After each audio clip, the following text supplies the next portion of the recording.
Assalamualaikum warahmatullahi wabarakatuh. Hai anak-anak, berjumpa lagi dalam pembelajaran IPA tema 4, subtema 2 dan 3, yaitu materi teknologi dalam pemanfaatan sumber daya alam dan pengolahan sampah. Adapun kompetensi dasar pada pembelajaran kali ini yaitu KD 3.7 dan KD 4.7. Diharapkan setelah mempelajari materi pembelajaran kali ini, anak-anak dapat menjelaskan teknologi tradisional dan teknologi modern pemanfaatan sumber daya alam, dapat menjelaskan kelebihan dan kekurangan teknologi dalam pemanfaatan sumber daya alam, dapat mengetahui cara pengolahan sampah yang baik dan benar, serta dapat mengidentifikasi dan menjelaskan prinsip 5R dalam pengolahan sampah. Materi yang pertama yaitu teknologi dalam pemanfaatan sumber daya alam. Nah, anak-anak, di era saat ini, perkembangan teknologi mengalami kemajuan yang sangat pesat. Kemajuan teknologi terjadi dalam berbagai bidang pekerjaan. Pekerjaan masyarakat yang masih menggunakan teknologi tradisional sudah banyak menggunakan alat-alat canggih seperti di bidang pertanian, bidang perkebunan, dan teknologi yang digunakan oleh nelayan untuk menangkap ikan. Teknologi di bidang pertanian. Petani saat bekerja mengolah sawahnya ada yang menggunakan alat tradisional dan alat modern. Sebelum teknologi mengalami kemajuan, petani membajak sawah dengan menggunakan alat tradisional, yaitu menggunakan tenaga hewan seperti sapi dan kerbau. Alat tradisional ini sangat ramah lingkungan, tetapi petani membutuhkan tenaga yang lebih besar dan waktu yang cukup lama. Seiring perkembangan teknologi, petani membajak sawah dengan menggunakan alat modern yaitu mesin traktor. Mesin traktor ini sangat berguna bagi petani untuk mempercepat proses kerja, tetapi penggunaan mesin traktor tidak ramah lingkungan. Berikutnya adalah teknologi yang digunakan oleh nelayan untuk menangkap ikan.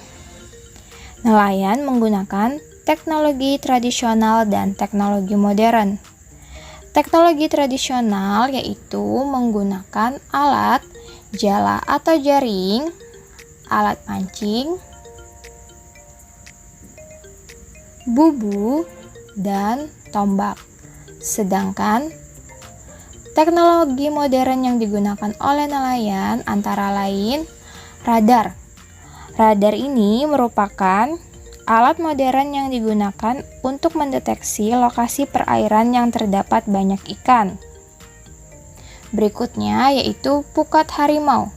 Pukat harimau merupakan jaring yang berukuran besar dan dapat menangkap ikan dengan jumlah yang lebih banyak. Teknologi modern lainnya yaitu bom ikan.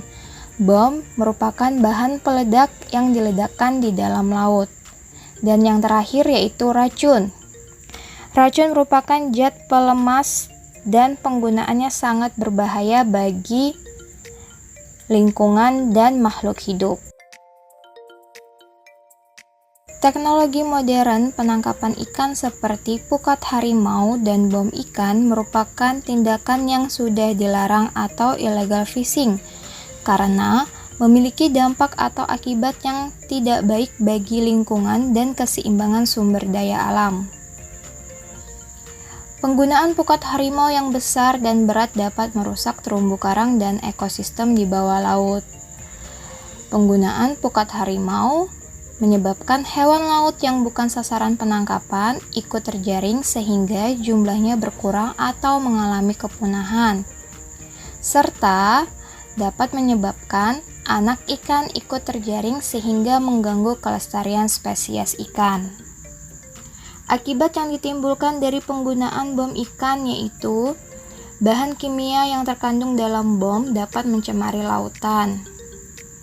Ledakan yang dihasilkan dapat menghancurkan terumbu karang dan merusak ekosistem laut, serta dapat membunuh hewan laut di sekitar daerah ledakan bom. Selain penggunaan pukat harimau dan bom ikan, penggunaan racun juga merupakan tindakan yang dilarang atau illegal fishing, karena penggunaan racun dapat mencemari laut, merusak terumbu karang, dan merusak ekosistem di bawah laut. Ikan yang ditangkap dengan menggunakan racun juga memiliki dampak yang berbahaya bagi kesehatan manusia jika dikonsumsi, serta ikan kecil dan hewan laut lainnya yang bukan sasaran tangkapan ikut teracunin dan mati. Pemanfaatan teknologi untuk menangkap ikan memiliki kelebihan dan kekurangan. Kelebihan dari teknologi tradisional antara lain tidak merusak ekosistem, serta bahan dan alat yang digunakan juga mudah didapatkan. Kelebihan dari teknologi modern yaitu hasil tangkapan yang diperoleh lebih banyak, serta menghemat waktu dan tenaga karena menggunakan peralatan yang canggih. Sedangkan kekurangannya yaitu kekurangan dari teknologi tradisional. Hasil tangkapan lebih sedikit tergantung dari kondisi alam, yaitu cuaca dan arah angin, serta menghabiskan waktu dan tenaga karena peralatan yang digunakan masih sederhana. Sedangkan teknologi modern, kekurangannya yaitu merusak lingkungan atau tidak ramah lingkungan jika digunakan secara berlebihan dan terus-menerus, serta menghabiskan banyak biaya karena peralatannya yang canggih dan dibuat oleh pabrik. Materi yang kedua yaitu pengolahan sampah. Terdapat beberapa jenis sampah, antara lain sampah organik dan sampah anorganik. Sampah organik merupakan sampah yang mudah membusuk dan mudah terurai. Sampah organik berasal dari olahan tumbuhan atau hewan dan sisa-sisa makanan. Sedangkan sampah anorganik merupakan sampah yang tidak mudah membusuk dan tidak dapat hancur, sehingga sulit untuk terurai. Contohnya plastik, kaleng, botol, kaca, dan lain-lain. Cara pengolahan sampah yang baik dan benar dapat dilakukan dengan cara antara lain membuang sampah pada tempatnya, memilah sampah sesuai jenisnya, serta melakukan prinsip 5R. Prinsip 5R yaitu terdiri dari yang pertama, reuse, yang kedua, reduce, yang ketiga, recycle, yang keempat, replace, dan yang kelima yaitu repair. Yang pertama yaitu reuse. Reuse merupakan kegiatan menggunakan kembali benda-benda yang masih dapat digunakan, baik untuk fungsi yang sama ataupun fungsi lainnya. Contohnya yaitu menggunakan kembali kantong plastik atau kantong kertas saat berbelanja atau saat dibutuhkan. Contoh lainnya, menggunakan sepatu atau botol bekas untuk dijadikan pot tanaman. Yang ketiga, menggunakan kaleng bekas untuk tempat menaruh pensil, gunting, ballpoint, dan alat tulis lainnya. Nah, anak-anak bisa memperhatikan contoh pada gambar. Yang kedua, yaitu reduce. Reduce merupakan kegiatan mengurangi penggunaan suatu benda atau barang yang dapat menjadi sampah.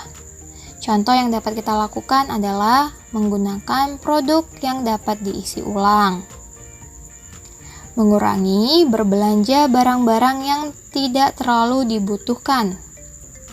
Membawa botol minum sendiri daripada membeli minuman dalam kemasan, serta membawa kotak makan sendiri.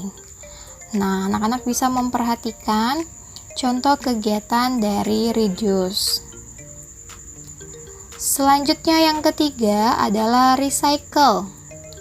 Recycle merupakan kegiatan mengolah kembali atau mendaur ulang barang yang tidak terpakai menjadi barang baru yang berguna dan memiliki nilai.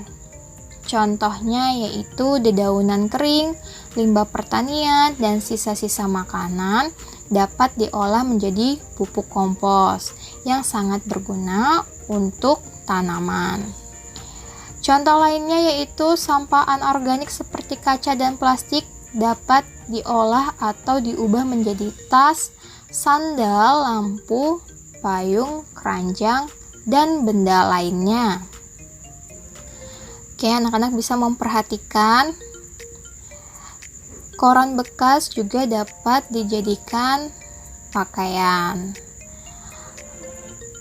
Sendok plastik bekas dapat dijadikan sebagai lampu. Yang keempat yaitu replace. Replace merupakan kegiatan mengganti suatu barang yang digunakan dengan barang yang sifatnya ramah lingkungan. Contohnya, menggunakan tas kain atau keranjang saat berbelanja. Kemudian, mengganti penggunaan tisu dengan menggunakan sapu tangan. Jadi, penggunaan kantong plastik diganti dengan menggunakan tas kain dan penggunaan tisu digantikan dengan sapu tangan, sehingga dapat mengurangi produksi sampah. Yang terakhir yaitu repair. Repair merupakan kegiatan memperbaiki barang-barang yang rusak agar tidak langsung dibuang, sehingga dapat mengurangi jumlah sampah. Contohnya memperbaiki terlebih dahulu alat elektronik yang rusak, memperbaiki jam tangan ataupun jam dinding, serta memperbaiki gelas kaca yang pecah. Dapat dilihat contohnya seperti pada gambar. Nah, anak-anak, sekian materi pembelajaran kali ini. Semoga anak-anak bisa memahami dan bermanfaat. Selalu semangat dalam belajar dan selalu terapkan protokol kesehatan dalam kehidupan sehari-hari kita. Terima kasih. Wassalamualaikum warahmatullahi wabarakatuh.